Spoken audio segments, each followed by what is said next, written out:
नमस्कार, मी स्वाती गोडसे. आपण पाहताय न्यूज 18 लोकमत स्पीड न्यूज मध्ये आपल्या सगळ्यांचं स्वागत. आणि आता बघूयात जगभरातील अनेक महत्त्वाच्या बातम्यांचा वेगवान आढावा.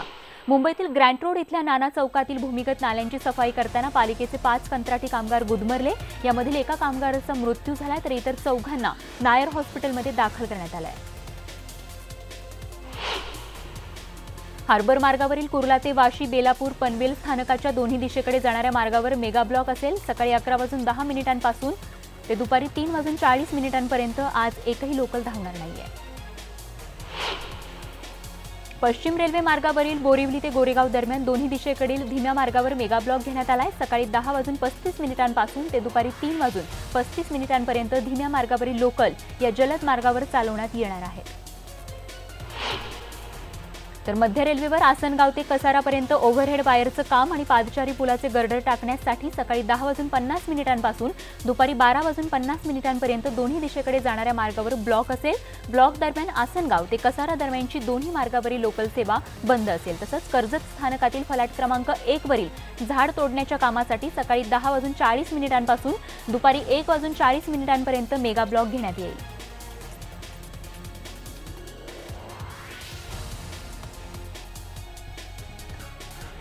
लोकसभा निवडणुकीसाठी काँग्रेस, राष्ट्रवादीसह इतर पक्षांची उमेदवारी यादी येत्या सोमवारी जाहीर होणार असल्याची माहिती मिळते. खरं तर ही यादी शनिवारी जाहीर होईल अशी माहिती होती. मात्र आता संसदीय बोर्डाकडे ही यादी पाठवली जाणार आहे आणि त्यानंतरच ती जाहीर करण्यात येणार आहे.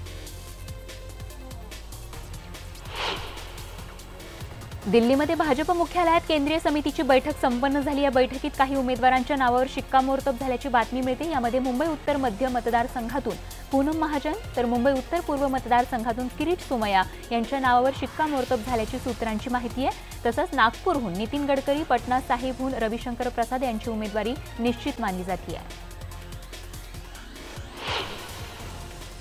लोकसभेच्या उमेदवारांना कुटुंबातील सर्व सदस्यांच्या नावांवरील मालमत्तेची माहिती निवडणूक आयोगाला सादर करावी लागणार आहे. कुटुंबियांच्या नावावर असलेली विदेशातील मालमत्ता देखील या ठिकाणी दाखवणं बंधनकारक करण्यात आलं आहे.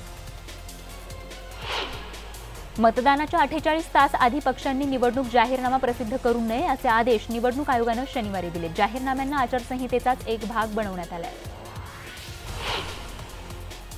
मुख्यमंत्री देवेंद्र फडणवीस आणि उद्धव ठाकरे आज औरंगाबादमध्ये युतीच्या पदाधिकाऱ्यांचा मेळावा घेणार आहेत. युतीमध्ये मनोमिलनासाठी हे मेळावे आखण्यात आले. तर या मेळाव्याला रिपाई आठवले गट आणि विनायक मेटेंच्या संघटनेला निमंत्रण देण्यात आलेलं नाही. त्यामुळे आधीच नाराज असलेले रामदास आठवले आणि विनायक मेटे या दोघांच्या नाराजीत आता आणखीनच भर पडल्याचं कळतंय. आज 11 वाजता औरंगाबादमध्ये मुख्यमंत्री आणि उद्धव ठाकरे तसंच दानवेंच्या हजेरीत खोतकरांची समजूत काढण्याचा प्रयत्न केला जाणार आहे. दरम्यान शनिवारच्या मुंबईतील बैठकीनंतर अर्जुन खोतकर औरंगाबादमध्ये दाखल झाले आणि यावेळी त्यांनी न्यूज 18 लोकमतशी एक्सक्लुझिव्ह बातचीत केली. जागेबाबत उद्धव ठाकरेंचा आदेशच अंतिम असल्याचं ते म्हणाले. मातोश्रीवर शनिवारी उद्धव ठाकरेंना खोतकरांची समजूत काढण्यात यश आल्याचं कळतंय. या बैठकीला पंकजा मुंडे देखील मराठवाडा समन्वयक म्हणून हजर होत्या. मात्र उद्धव ठाकरेंसोबतच्या बैठकीनंतर स्वतः खोतकरांनी जालन्याची जागा मिळाल्याशिवाय समाधान होणार नसल्याचं देखील म्हटलं होतं. तर अर्जुन खोतकर मातोश्रीवर जाऊन गुलाम बनून आले अशा शब्दांमध्ये काँग्रेस नेते अब्दुल सत्तार यांनी खोतकरांवर टीका केली आहे. लोकसभा निवडणुकीत शिवसेना राज्याबाहेर स्वबळावर लढणार आहे. गोव्यातून शिवसेना लोकसभेच्या दोन्ही जागा लढवणार आहे. प्रस्थापित उमेदवारांकडून विकास कामं होत नसल्यानं आपण निवडणुकीच्या रिंगणात उतरलो अशी माहिती बहुजन वंचित आघाडीचे उत्तर मध्य मुंबईचे उमेदवार संजय भोसले यांनी दिली. खऱ्या अर्थानं सर्व समाजातील वंचितांचे प्रश्न हाच आपला प्रचाराचा प्रमुख मुद्दा असल्याचं देखील भोसले म्हणाले. महाराष्ट्रात जिथे जागा उपलब्ध होईल आणि स्थानिकांचा विरोध नसेल ते निश्चितपणे रिफायनरी प्रकल्प होईल असं महत्त्वाचं विधान केलं राज्याचे उद्योगमंत्री सुभाष देसाई यांनी. रत्नागिरीमध्ये कार्यकर्त्यांशी संवाद साधल्यावर ते पत्रकारांशी बोलत होते. लोकसभा निवडणूक न लढवण्याचा निर्णय जाहीर केल्यानंतर आता राज ठाकरे राष्ट्रवादीला पाठिंबा देण्याची शक्यता वर्तवली जाते. 19 तारखेच्या मनसेच्या मेळाव्यात राज ठाकरे राष्ट्रवादीला पाठिंबा देण्याची भूमिका जाहीर करू शकतात अशी माहिती सूत्रांनी दिली आहे. मनसेला महाआघाडीत घेण्यासाठी राष्ट्रवादीने सर्वतोपरी प्रयत्न केल्याचं दिसून आलं. मनसेसाठी कल्याणची जागा सोडण्याची तयारी देखील राष्ट्रवादीने केली होती. मात्र मनसेला सोबत घेण्यासाठी काँग्रेस तितकीशी अनुकूल नव्हती. स्वाभिमानी शेतकरी संघटनेचे नेते खासदार राजू शेट्टी यांनी राष्ट्रवादी काँग्रेसचे नेते छगन भुजबळ यांची भेट घेतली। भुजबळांच्या नाशिकच्या फार्म हाऊसवर त्यांची ही भेट झाली आहे। आमच्या बहिणीला मुंडे साहेबांचं स्वप्न कळत नाही याचं मला वाईट वाटतं, असा टोला धनंजय मुंडेंनी पंकज आणि प्रीतम मुंडेंना लगावलाय। पाटोद्यातल्या एका मेळाव्यात धनंजय मुंडे बोलत होते। मी मुख्यमंत्री होण्याचं स्वप्न पाहिलं, त्यामुळे अनेकांची झोप उडाली असं म्हणत माजी मंत्री एकनाथ खडसे यांनी विद्यार्थ्यांना मोठं होण्याचं स्वप्न बघा असा सल्ला दिलाय। भुसावळ येथे एका शालेय स्पर्धेचा पारितोषिक वितरण समारंभ पार पडला, त्यावेळी ते बोलत होते। सोलापुरात सहकार मंत्री सुभाष देशमुखांनी वादग्रस्त विधान केले। देशमुखांनी विरोधकांना थेट दहशतवाद्यांची उपमा दिली। पुलवामा हल्ल्यात ज्याप्रमाणे सैनिकांनी हल्ला करून शत्रूला धडा शिकवला, त्याचप्रमाणे भाजप कार्यकर्ते राजकीय आतंकवाद्यांना धडा शिकवतील असा घणाघात त्यांनी केलाय। नातवासाठी राष्ट्रवादी काँग्रेसचे अध्यक्ष शरद पवारांनी निवडणुकीतून माघार घेतल्यानंतर पवार कुटुंबियांमध्ये कलह असल्याची चर्चा राजकीय वर्तुळात सुरू झाली आणि आता त्याच पार्श्वभूमीवर एक वेगळाच फोटो या कुटुंबाचा समोर आला आहे। या फोटोमध्ये सुप्रिया सुळे, पार्थ पवार, रोहित पवार हे सगळेजण एकत्र दिसतात। शरद पवारांचे दुसरे नातू रोहित पवारांनीच हा फोटो सोशल मीडियावर शेअर केलाय। त्यामुळे पवार कुटुंबात सगळं काही आलबेल असल्याचं दाखवण्याचा एक प्रयत्न असल्याचंच या फोटोमधून बघायला मिळतंय। पुण्यामधून उमेदवारीसाठी आग्रही असलेल्या संजय काकडेंचं बंड थंड करण्यासाठी आता भाजपनं प्रयत्न सुरू केलेत। संजय काकडेंच्या पत्नी उषा काकडेंना बारामतीमधून लढण्याची ऑफर देण्यात आल्याची माहिती सूत्रांनी दिली आहे। शिरूरमधून अभिनेते डॉक्टर अमोल कोल्हे यांना उमेदवारी मिळाल्यानंतर राष्ट्रवादीच्या कार्यकर्त्यांमधून नाराजीचा सूर उमटतोय। राष्ट्रवादीचे माजी आमदार विलास लांडे समर्थकांनी कोल्हेंविरोधात बंडखोरीचा पवित्रा घेतलाय। बारामतीमधील कार्यकर्ता मेळाव्यात अजित पवारांनी भाजप शिवसेनेवर कडाडून टीका केली आहे। धनगर समाजाला पहिल्या कॅबिनेटमध्ये आरक्षण देण्याचं आश्वासन देणारे हे सरकार जनतेला फसवतंय असं अजित पवार म्हणाले। नवी मुंबईमध्ये राष्ट्रवादी काँग्रेसची रॅली आयोजित करण्यात आली होती। यावेळी राष्ट्रवादी काँग्रेसचे अध्यक्ष शरद पवार यांनी कार्यकर्त्यांना संबोधित केलं। या सभेमध्ये त्यांनी नोटबंदी आणि काळा पैसा यासह अनेक विषयांना हात घातला। येत्या लोकसभा निवडणुकीसाठी लोकसंग्राम पक्षाकडून अनिल गोटे हे निवडणूक लढवणार असल्याची माहिती मिळते। धुळ्याच्या मतदारसंघामधून ते निवडणूक लढवणार आहेत, त्यामुळे आता भाजपचा उमेदवार विरुद्ध अनिल गोटे असा सामना रंगू शकतो।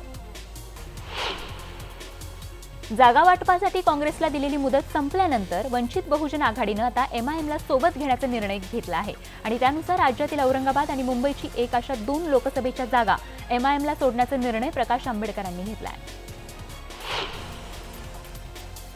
राष्ट्रीय स्वयंसेवक संघ ही संघटना बरखास्त केली पाहिजे अशी भूमिका प्रकाश आंबेडकरांनी मांडली। एका वृत्तपत्राला दिलेल्या मुलाखतीत त्यांनी आपलं ठाम मत मांडलंय।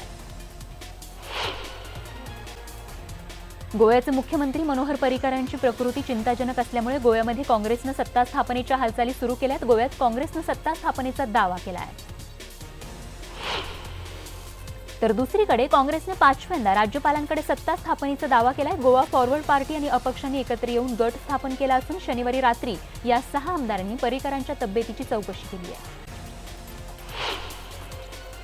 यवतमाळ जिल्ह्यात नाकाबंदी दरम्यान कारमध्ये 10,80,000ची रोकड जप्त करण्यात आली। शिरपूर पोलिसांनी 2 संशयितांना ताब्यात घेतलंय, तर आशिष विधाते आणि सचिन गिरसवावले अशी या दोघांची नावं आहेत। पश्चिम रेल्वेवर दुसरी एसी लोकल मार्च महिन्याच्या अखेरीस दाखल होणार आहे। या लोकलला चाचणीची गरज नसल्यामुळे पश्चिम रेल्वेवर येताच लोकल प्रवासी सेवेत दाखल होणार असल्याची माहिती पश्चिम रेल्वे प्रशासनाकडून देण्यात आली आहे।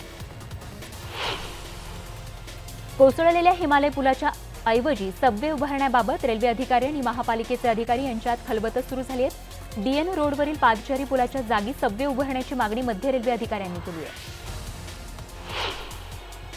आरटीई कायद्यानुसार शाळांमध्ये दिल्या जाणाऱ्या 25% मोफत प्रवेशाचे अर्ज भरण्यासाठी शासनाकडून जिल्हानिहाय मदत केंद्र सुरू करण्यात आली आहेत। पुण्यामध्ये अनेक मदत केंद्रांमध्ये पालकांना अर्ज भरून देण्यास टाळाटाळ केल्याचं बघायला मिळतंय।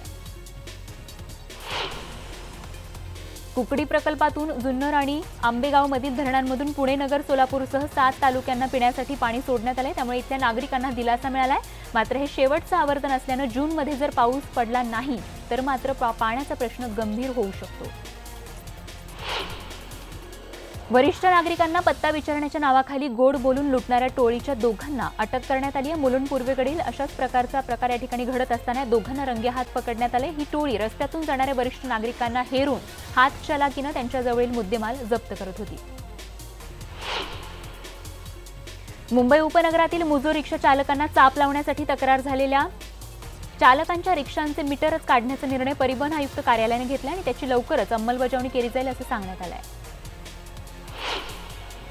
रिक्षा चालकांवर केल्या जाणाऱ्या कारवाईत रिक्षांमध्ये गॅस भरण्याच्या टाकीला कुलूप लावण्याचा विचार केला जात असल्याचं आरटीओतील सूत्रांनी सांगितलं आणि त्यासाठी नवीन तंत्रज्ञानासंबंधी चर्चाही सुरू आहे।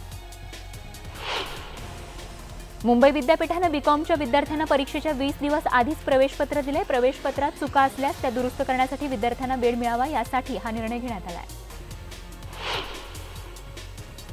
मुंबई पूल दुर्घटनेच्या बाबतीत एक महत्त्वाची बाब समोर आली आहे। ज्या डीडी देसाई कंपनीकडे या पुलाच्या ऑडिटचं कंत्राट देण्यात आलं होतं त्या कंपनीचं ऑफिसच नाही असं असताना कर्मचारी आणि सगळी यंत्रणा या डीडी देसाईंनी जमवली कशी आणि त्यांना कंत्राट मिळालं कसं हाच मोठा सवाल आता उपस्थित झालाय। तर दुर्घटनाग्रस्त पुलाचं सुशोभीकरण करण्यात आलं होतं आणि त्यावेळी लावण्यात आलेल्या लाद्यांमुळे पुलावरचा भार वाढला आणि त्यामुळे हा भार पेलण्यास पूल असमर्थ ठरला आणि कोसळला असा संशय सध्या व्यक्त केला जातोय। पश्चिम रेल्वेचा दादर पूल मार्केटमधील पुलाला जोडणारा रॅम्प आणि जिना तात्पुरता बंद करण्याचे आदेश देण्यात आलेत। हा रॅम्प 29 मार्चपर्यंत बंद राहणार आहे। सीएसएमटी रेल्वे स्थानका शेजारचा पादचारी पूल पडल्यानंतर आता प्रशासनाला जाग आली आहे। मुंबईतल्या सर्व पादचारी पुलांसंदर्भात दाखल झालेल्या सर्व जनहित याचिकांवर मुंबई हायकोर्टात 22 मार्च रोजी सुनावणी घेण्यात येणार आहे। सीएसएमटी पूल दुर्घटनेनंतर याचिकाकर्ते प्रदीप भालेकर यांनी त्यांच्या याचिकेवर सुनावणी घेण्याची विनंती कोर्टाला केली। मुंबईतील पुलांचा प्रश्न ऐरणीवर आलाय। मुलुंड ते सायन्स चुनाभट्टी दरम्यान असणाऱ्या जवळपास 5 पुलांची मोठ्या प्रमाणावर दुरावस्था झाली आहे। त्यांच्या सुधारणाच्या कामं करण्यासाठी या ठिकाणी प्रशासन वारंवार दुर्लक्ष करताना दिसते आणि त्याचमुळे या पुलांच्या कामासाठी लवकरात लवकर प्रयत्न करण्याची मागणी नागरिक करतात। मुंबईमध्ये लोकलच्या प्रवाशांसाठी आरपीएफनं सुरक्षेची योजना आखल्याचं कळतं। यामध्ये स्टेशनचे प्रवेशद्वार आणि पुलांवर अधिक होमगार्ड तैनात करण्यात येणार आहेत। महिना अखेरपर्यंत आरपीएफमध्ये 200हून अधिक होमगार्ड भरती होणार आहेत। नवी मुंबई शहरातील एमआयडीसी भागातील रस्त्यांची दुरवस्था झाली तसंच पथदिवे नादुरुस्त असून अनेक ठिकाणी पथदिवे बसवण्यातच आलेली नाहीयेत। धोकादायक वळणं, सूचना फलकांचा अभाव अशा अनेक कारणांमुळे मुंबई अहमदाबाद महामार्गावर अपघातांच्या संख्येत वाढ होतीये। जानेवारी ते डिसेंबर 2018 या वर्षभरात 95 अपघातात जवळपास 61 जणांचा मृत्यू झालाय।